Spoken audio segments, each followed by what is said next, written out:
I always found it important to show both the inside and the outside of a character. My idea is always that you see through. You can see the person, but you can also see this surreal mask, often an open mouth, or you see the tongue, or somebody is screaming, something like that. I often think I really want the clash. I want the beauty on one hand, also the childishness, but I also want the kind of darkness at the same time. And that's really something I have only achieved by doing masks and also wearing these masks. My whole work is about the dark. It is about being two characters at the same time, being a persona.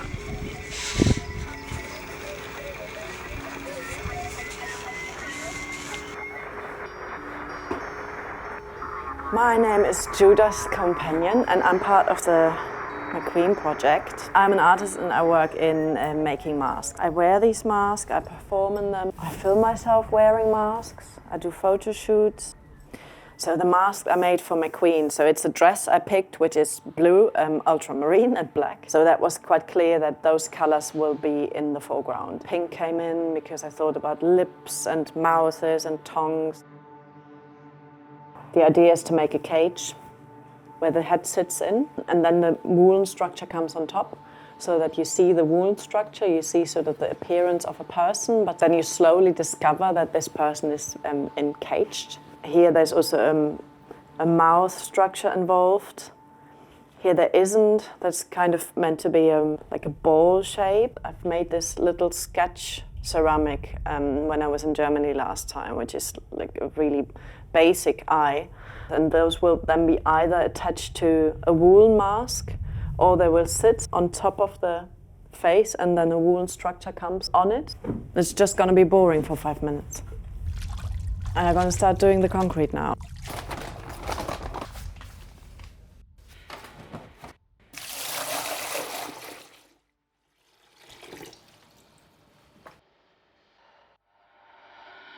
It started all with McQueen. When I was 12, I saw a jumper, like a mohair jumper knitted by McQueen, which with this sort of plaited pattern. And I thought, that's what I want to do, that's what I want to make. My mom drove me to the wool shop in the next city in Germany. And the lady in the wool shop, she said, you can't make this, it's too complicated. And I thought, I can make this. And we got the wool, white wool, and then I started knitting this thing. And it actually still exists like 30 years later. Just gonna start.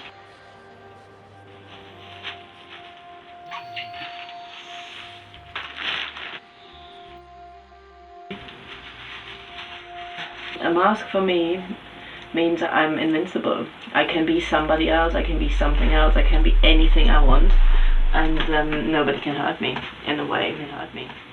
It's protecting me. It is about transformation, and it's about metamorphosis and being what I'm usually not. You can still see through, so you can see me, but you can also see what I'm trying to be. Cover myself, but it's not working out.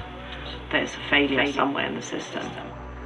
Every mask is, there's always a part of myself in the mask. The way I show them, it's always me underneath. So this piece is gonna dry now. It's gonna dry for until the evening. Then I move it into the heating room where it's gonna dry all the way through, and then it can go in the kiln tomorrow morning. This was fired yesterday, and the ceramic itself changes its color depending on how hot it's fired. So the way I do it, which is like really raw and rough and fast, that's what I like, you know, because I leave many things to chance. Ready? I do it now. I'm fascinated by this moment. When you look in it, it's basically still heating or still burning. They survive it. So that's an important thing. Oh, they're made in there.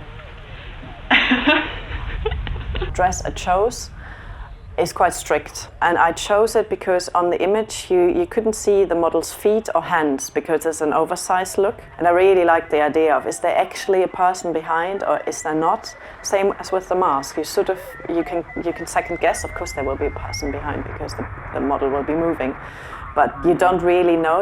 It's not very certain, and who's the person behind? You can't be really sure. The character appears and vanishes, and reappears and vanishes. It's this ongoing process of becoming something else. I create the face, and then the face falls apart, and then I create the face again on a different layer, and then it falls apart. layers of disturbance or layers of, I always create, and that's all I'm interested in, as many layers as possible of identity, really. I always try to provoke the mistake, because that's really what my work is about. It's about the mistakes and learning from the mistakes and developing a new piece of work from the mistake. I have several ways of provoking the mistake, of initiating something going not to plan kind of thing, to be able to have a new point to focus on or a new idea. I'm not after perfection at all. I'm after the imperfection.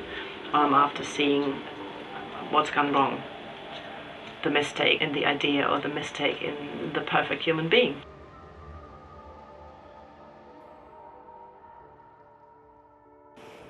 Should I say it again?